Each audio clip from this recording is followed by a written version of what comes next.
Et oui, bonsoir chers auditeurs de Tetris. Je suis en direct du monastère Saminaseri, où se déroule en ce moment même la demi-finale de l'épreuve reine, la méditation en longueur, catégorie petit chauve.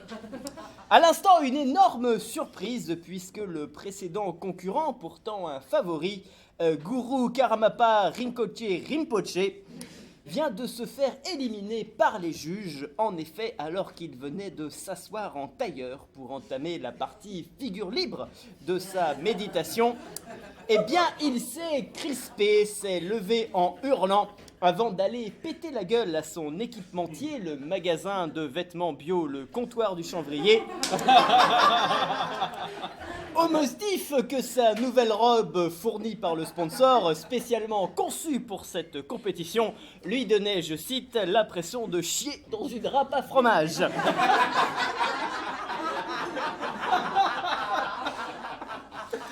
Le concours est donc extrêmement ouvert et c'est l'arrivée dans le monastère du champion français, le célèbre Mathieu Ricard, 69 ans, 61 kilos de galettes de soja, d'eau de source et d'abdominaux fessiers. Plusieurs centaines d'ouvrages à son actif comme Plaidoyer pour le bonheur, Plaidoyer pour les animaux et Plaidoyer pour les livres qui me permettent de passer à la télé entre une pute et un joueur de football.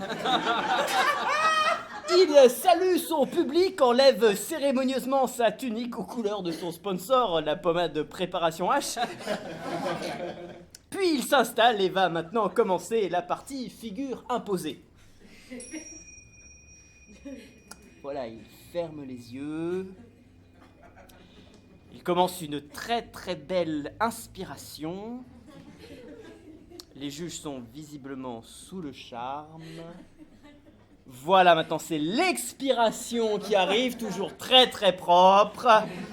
Une grosse autonomie chez ce méditant qui a plus de 30 ans de carrière et qui n'a jamais raté une seule expiration. On se rappelle hélas du terrible accident de juin 2014, quand une candidate des Anges de la Télé-réalité avait littéralement explosé en oubliant la phase d'expiration. Ce qui avait causé plusieurs brûlures au premier rang à cause des émanations de silicone. J'en profite pour vous poser tout de suite la question SMS du soir. Quel célèbre moine combat pacifiquement l'oppression de son peuple par une puissance communiste? Réponse 1, le Dalai Lama.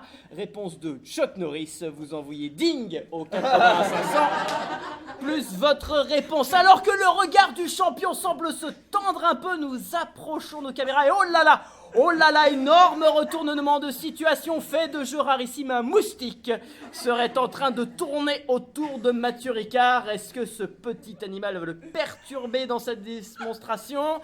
On vous rappelle la célèbre phrase du Dalai Lama: si vous pensez que le petit ne peut rien contre le gros, essayez de dormir avec un moustique.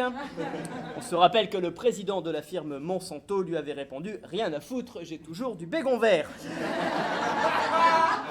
Alors que manifestement Mathieu Ricard a décidé de passer à l'action, si je puis parler ainsi pour un moine en train de méditer, c'est extrêmement lent et majestueux, on dirait un plan de relance de Jean-Marc Ayrault, mais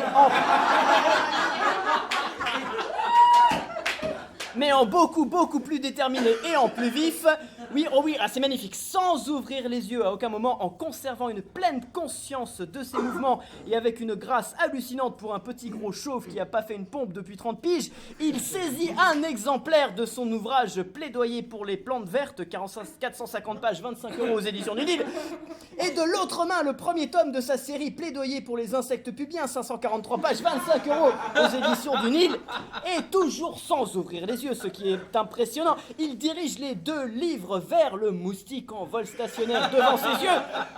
Et oh là là, c'est très très beau geste et magnifique calcul de la part de ce grand ami des animaux. C'est exactement au moment où le moustique s'apprête à mourir de vieillesse, c'est-à-dire environ à l'âge de 14 jours, que les deux livres s'entrechoquent en vibrant pour écraser les restes de la pauvre bête qui, pour le récompenser de son existence plate et morne, devrait, selon les informations exclusives de David Astorga qui est sur le terrain, souterrain, être réincarné en soutien-gorge pour Léa Seydoux. Voilà.